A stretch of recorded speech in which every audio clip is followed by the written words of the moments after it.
ओम गणेशाय नमः। ओम नमः शिवाय।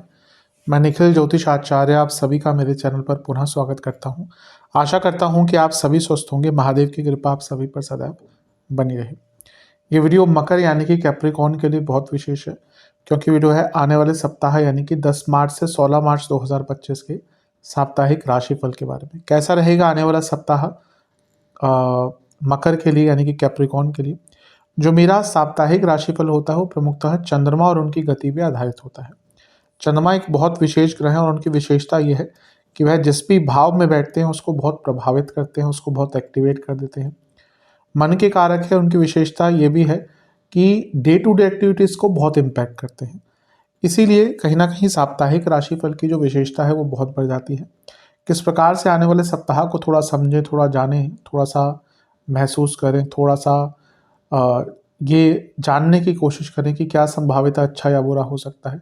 ज्योतिष के माध्यम से गाइडेंस मात्र प्राप्त करने के लिए साप्ताहिक राशिफल अति विशेष होता है।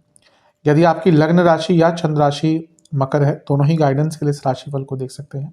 जहां से आपको ज़्यादा सूट करता है, रिलेट करता है, वहां से इसको ऑब्जर्व कीजिए।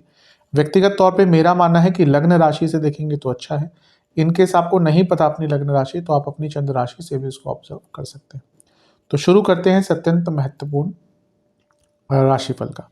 चंद्रमा आपके सप्तम भाव में ही रहेंगे यानी कि कर्क में 10 मार्च को ऑलरेडी यहीं पे होंगे और 12 मार्च सुबह के 3 तक चंद्रमा यहीं पर प्रवास करेंगे। चंद्रमा का सप्तम भाव में आना न्यूट्रल ही होता है, ना बहुत ज़्यादा अच्छा ना बहुत ज़्यादा बुरा माना जाता है।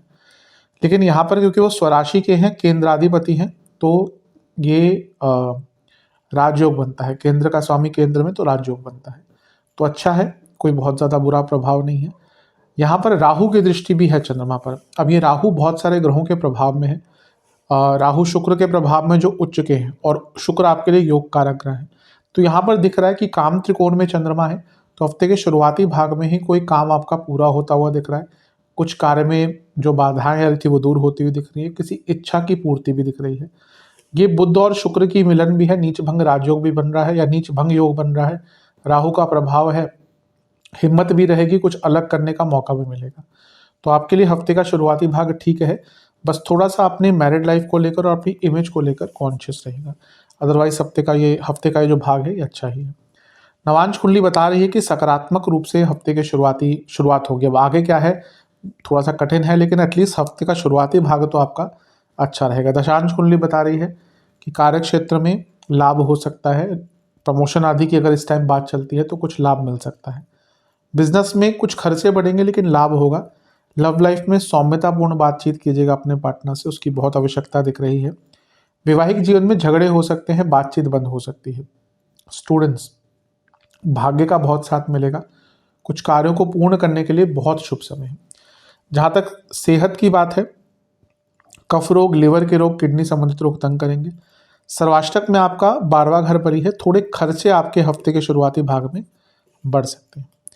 12 मार्च सुबह के 3 बजे चंद्रमा आ जाएंगे आपके अष्टम भाव में यानी कि सिंह में, और 14 मार्च दिन के 1 बजे तक चंद्रमा यहीं पर रहेंगे। चंद्रमा का अष्टम भाव में आना एक प्रकार से अच्छा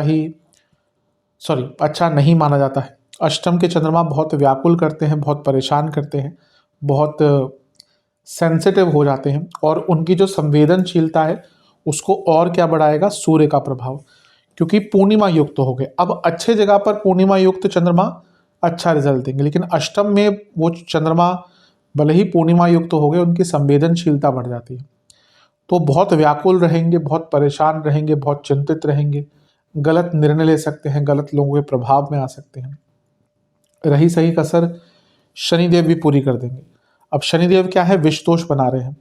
बहुत डिप्रेसिव थॉट्स, बहुत टेंशन किसी चीज़ को लेकर, अपने ऊपर सेल्फ डाउट, पुरानी चीज़ों पर बहुत ध्यान देना, घर के बड़ों से थोड़ी सी लड़ाई झगड़े, लोगों के साथ ईगो क्लैशेस, ये बहुत कुछ होने वाला है। अब यहाँ पे धन स्थान से 2 ग्रह देख रहे हैं, जिसमें से एक अष्टमेश भी है यानी कि सूर्य, और एक धनेश भी है, और चंद्रमा अष्टम में। ये बताता है कि धन प्राप्ति हो सकती है, पर बहुत व्याकुलता, बहुत अनिश्चितता,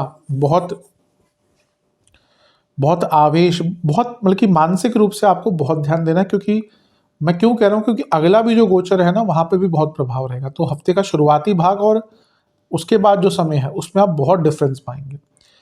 कोशिश कीजिएगा अपने इष्ट को याद करें और अपने जिसको भी आप मानते हैं उनकी आराधना करें, क्योंकि एक एक व्याकुलता दिख रही है और एक शांत रहने की आवश्यकता बहुत यहाँ पे आपको रहेगी। गुरु से केंद्र में है तो टेक्निकली गजकेसरी योग बन रहा है, तो थोड़ा अवश्य लाभ मिल जाएगा। नवांश कुंडली पैसा आएगा अवश्य, ये दिख रहा है। दशांश कुंडली कार्य क्षेत्र में, हाँ, जो लोग जॉब चेंज करने का विचार कर रहे थे उनके लिए अच्छा है। बिजनेस के हिसाब से बिजनेस में पैसा आता हुआ दिख रहा है, लेकिन गलत निर्णय की संभावना बहुत ज़्यादा है। लव लाइफ, एक दूसरे को जानने की कोशिश कीजिएगा। यहाँ पे बिना सोचे समझे कुछ बोला ना, बहुत दिक्कत होगी।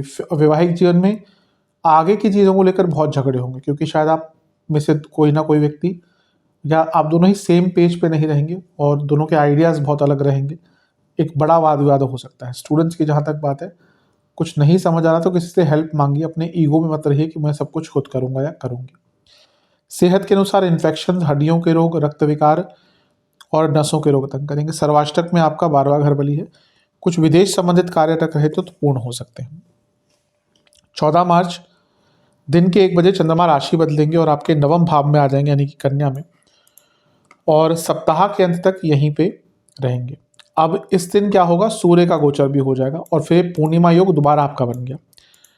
अब पूर्णिमा योग बन रहा है, लेकिन ग्रहण के दिन, अब जब चंद्र का ग्रहण लगता है तो पूर्णिमा के ही दिन लगता है, लेकिन संवेदनशीलता तो यहाँ पे रहती ही है। अब इस दिन क्या है, 14 तारीख को पहला तो ग्रहण लग रहा है, जो इस महीने का पहला ग्रहण है, खगोलीय घटना है, और ग्रहण दोष भी लग गया जो चंद्रमा केतु साथ में। अब जरूरी नहीं कि चंद्रमा केतु जब भी साथ में हो तब ग्रहण ही लगेगा जो खगोलीय घटना है, पर ग्रहण दोष हमेशा हो जाता है। महीने में एक बार चंद्रमा राहु के पास जाएंगे, एक बार केतु के पास जाएंगे, तो उस दिन चंद्र ग्रहण दोष तो लग ही जाता है। पर जो खगोलीय घटना उसमें फिर बहुत सारे फैक्टर्स देखने पड़ते हैं, वो बहुत एस्ट्रोनॉमी भी उसमें इंक्लूड हो जाती है। तो यहाँ पे ग्रहण भी लग रहा है और ग्रहण दोष भी लग रहा है, नवम भाव में लग रहा है। चंद्रमा पर प्रभाव देखिए कितना है। चंद्रमा केतु के साथ है, एक, ये 4 ग्रहों की दृष्टि, 5 मंगल की दृष्टि, 6 गुरु की दृष्टि, 7 ग्रहों का प्रभाव चंद्रमा पर, जो सप्तमेश है, और सप्तम भाव बैलेंस का है। कहीं ना कहीं ये जो हफ्ते का अंतिम भाग है ना, जीवन में बैलेंस गायब हो जाएगा। बहुत अचानक से चीज़ें थोड़ी उथल पुथल हो सकती है। भाग्य स्थान में ग्रहण लग रहा है, भाग्य साथ नहीं देगा। बॉसेस के साथ प्रॉब्लम हो सकती है, घर के बड़ों से झगड़े हो सकते हैं। सप्तमेश है, सप्तमेश पर इतना सारा प्रभाव, मैरिड लाइफ पर बहुत बुरा इम्पैक्ट इसका पड़ सकता है, इमेज पर प्रभाव पड़ सकता है, गलत डिसीजन ले सकते हैं। मंगल का प्रभाव क्रोध दिखा रहा है, 6ठे घर के मंगल है। गुरु का प्रभाव है, गुरु फिर भी ठीक है, लेकिन गुरु भी 12वें घर के हैं, गलत निर्णय, नुकसान। और इतने सारे ग्रहों का तीसरे घर से प्रभाव, व्याकुलता, बहुत ज़्यादा ओवर कॉन्फिडेंस, ओवर एंथुजियाज्म या ओवर एंटिसिपेशन, ये बहुत तंग करने वाला है। तो बहुत केयरफुल आपको हफ्ते के अंतिम में रहना। मैं तो कहूँगा ऐसा समय हो, नवम भाव में चंद्रमा है, ईश्वर की आराधना कीजिए, गुरु के सानिध्य में रहिए, कुछ भी अलग मत कीजिएगा। जैसा चल रहा है ये समय तो बहुत आराम से बिताना है। कार्य क्षेत्र में कुछ लोगों की जॉब भी छूट सकती है, क्योंकि 10वें से 12वें में इतना कुछ हो रहा है, षड्यंत्र के कारण या जानबूझकर कोई आपके पीछे पड़ जाए जॉब छुड़ाने के लिए।